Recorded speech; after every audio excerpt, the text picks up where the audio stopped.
The story goes back to October 14th, 1994. Many of you will be familiar with this story. It's a very famous idea. The only thing I could add to it is you'll see in a moment. What happened on October 14th, 1994? Does that sound familiar to anybody? Who said it? How did you know? I remember 1994. I got married in 1994. That's right, Nachshon Waxman. There was a soldier by the name of Nachshon Waxman. Does anybody know that name? Does anyone know that name? For those who are familiar and those who aren't familiar, Nachshon Waxman was a soldier who ended up getting kidnapped, unfortunately. I believe it was October 9th, if I'm not mistaken, and he ended up getting killed on October 14th. To make the story a little closer to home, this was my mother's first cousin. Nachshon Waxman's mother is Esther and Yudah. These are my great aunt and uncle, my grandmother's sister and brother-in-law. Uncle Yudah, Aunt Esther. And I remember the day that it happened. It was Erev Shabbos. It was Erev Shabbos in New York time. It was 4:30 in the afternoon. In Eretz Yisrael, it was about 11:30 at night. 4:30, 11:30. I remember my mother, this is so unbelievable. So terrible. The whole world was davening. Everybody was involved. Everyone knows about it. He was an American citizen, so Bill Clinton was very intimately involved in trying negotiations. They found out where he was. And my mother called up a friend of hers, Erev Shabbos, saying, don't forget to light a candle. Don't forget to light a candle. Because people were lighting candles Erev Shabbos in the schus that he should be saved. And the married should be saved. And I didn't hear the other side of the conversation, but I can imagine how it went. Because my mother said like this, don't forget to light a candle. And the person must have said, oh, you didn't hear. And then my mother said, hear what? And then the next thing I saw was my mother fall to the floor. So vivid. It was Erev Shabbos, my other side of the family's cousin's bar mitzvah. And it was so shocking.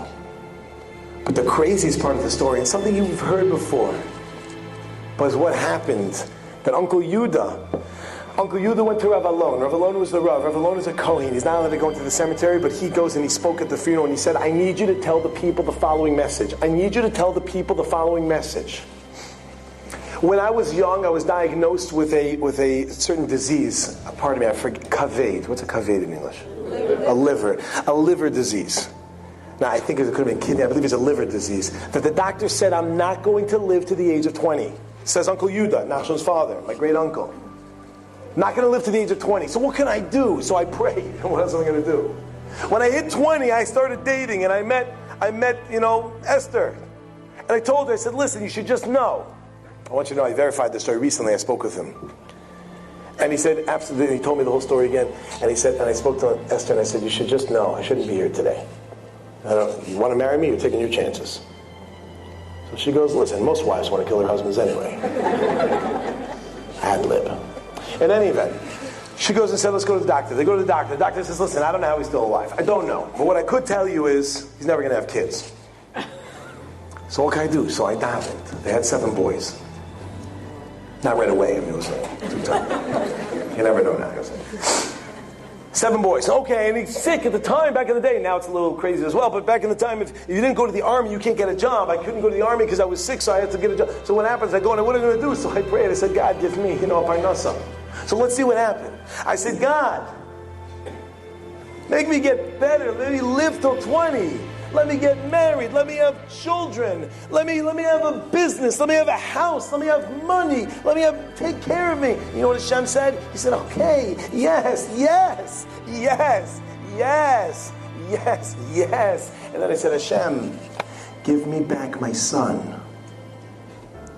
And he said, no. So many times we daven for things and we think, oh, you see, we didn't pray, we didn't get it. It must be there's no God. I know we say this. We go to our parents, can I get the car? No, you don't exist. We might say that, but they still exist. There they are. Just because we're not getting something doesn't mean that there's no God. Sometimes the answer is no. But why do bad things happen to good people? Come back next year.